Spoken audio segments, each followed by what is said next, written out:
All right, September 23, 2021. And not sure of the city, but this is Quito in Ecuador. This is the middle of the world, the geographic GPS literal middle of the world. $3 to enter, and the presentation was in English, really cool. I'm the only person here, and I happen to be here on the equinox just by chance, which is really cool.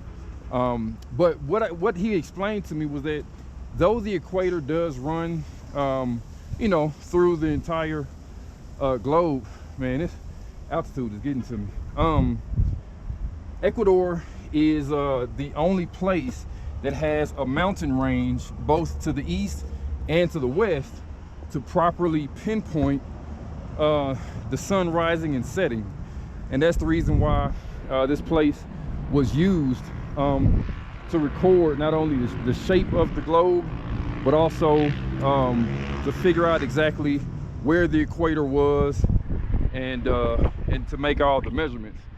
I asked him about Kenya because I know Kenya is basically on the opposite side of the planet from where we are now. But what he said made sense, was that in Kenya you only have Mount Kilimanjaro and Mountain Makenya, which are big mountains, but not really a range. And so you don't have like these multiple reference points to track the sun. Even though I'm sure it can be done, it's much easier done from here. And that's also how Ecuador got its name, which I never knew. Basically equator or middle, So that was really cool. There was also some a map. He explained to me how we usually see the globe, where you have North America, the North Pole on the top, South Pole on the bottom. But in reality, what he's saying is that the map, the globe, should really be like sideways. Let's see if I can get, so this is where we are now, September 23rd, and the sun rises directly on the equator, and that's why you see the shadow exactly on this big middle line here. And then as the earth tilts, then the sun rises there, and then there, and then there, and there, until you get to the winter and summer solstice.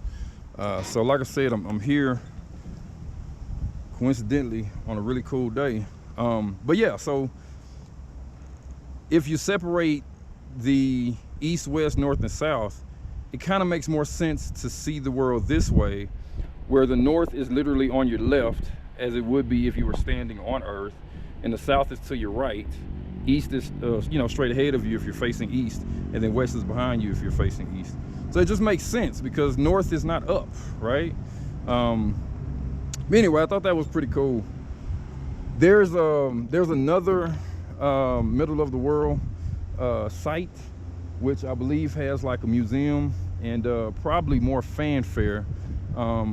This one is new because this is like new science, where they came and actually did the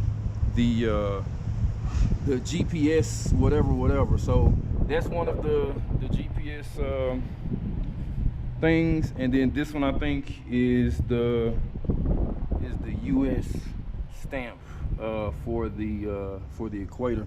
So I'm really curious to see what my phone GPS map is gonna say, because supposedly it's supposed to read longitude, latitude of 00000. So I think that'd be pretty cool. I was thinking to myself, the other place that I really want to visit is the lowest point on Earth, which is the Maldives, off the coast of India, I believe, or Australia, I forget which one. But yeah, I don't think I want to go to the highest place. It seems a bit too treacherous, and I just don't see myself making that climb. But the lowest point is pretty cool, and then being right in the middle, that's cool too. So I'm definitely going to check out the other spot, which, like I said, I think is older. but has more stuff, I believe, than the scientific, you know, middle of the world. And it's about what, 2 o'clock right now, something like that. So yeah, September 23rd, 2021, 2 p.m.